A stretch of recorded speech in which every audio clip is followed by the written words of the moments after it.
Well, Henry, one of the things I know you've been looking at, we touched on this a little bit earlier, it's a bill aimed at how people vote in primary elections. This looks like this is going to be coming up in hearing, I believe, on Monday morning.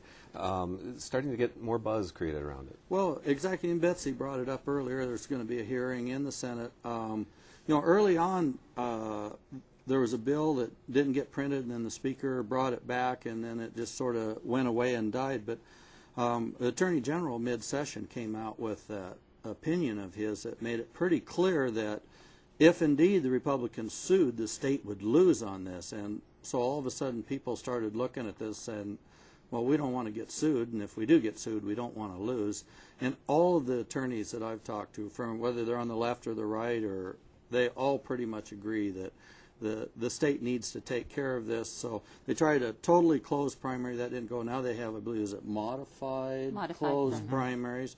And it seems like it's getting pretty broad support, and I believe from the left and the right.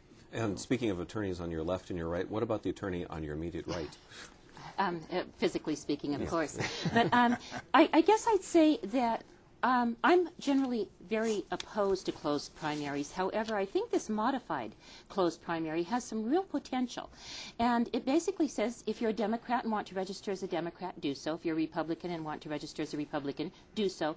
But it still leaves open the ability to vote in a primary if you're an independent.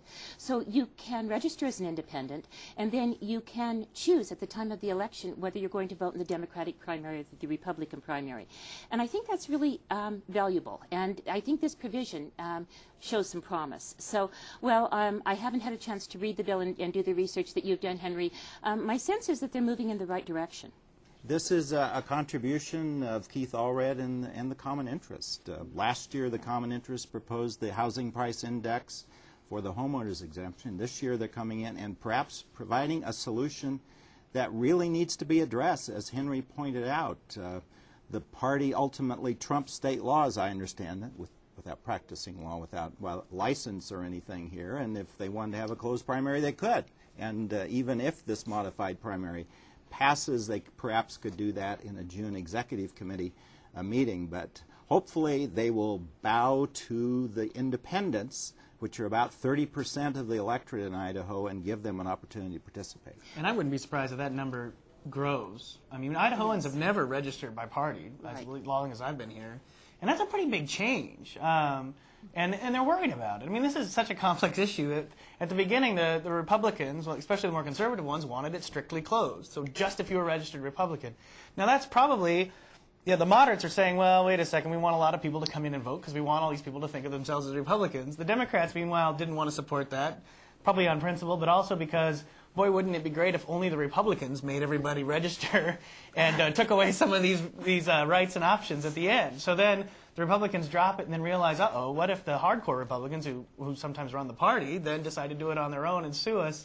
And that's when Allred came through with this idea that he's been pushing. And he says that the statistics show, and Harvard professors can evidently study this sort of thing, that the people who are elected with this modified closed primary are more in line with the voters in their districts than in either an open primary or a completely closed primary. And it's sort of a fascinating debate that they've had all session long. Yeah, it certainly sounds like, theoretically that would be a good thing. And we do have a problem in Idaho in that very few people vote in the primaries at all, even without our having required anyone to register by party, even with all the freedom that's been allowed. And I don't think anyone questions that our primaries are not very representative.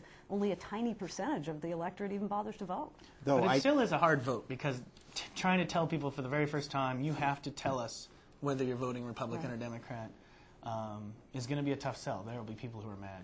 Well, but this closed primary or modified closed primary benefits the Democrats as well, in that the Democratic National Committee or the powers that be nationally say Idaho can't have a direct primary because we allow Republicans. We have an open primary, and Republican might actually vote in a Democratic primary. By having this closed primary or modified closed primary, it opens the door, as I understand it, for the Democrats to have perhaps a direct presidential primary. There are two issues to that, and one is currently we can have it. It's just a so-called beauty contest, yes.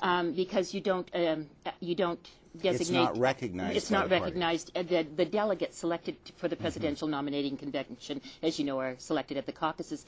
The only problem with that is Idaho has its primary in May, and now with California and all of these other large delegate states moving their process up earlier, by May it may well be that the process is over. For this year, but Democrats look long-term, don't they? Oh, we do. We have great vision, Jim, and thank you for recognizing that.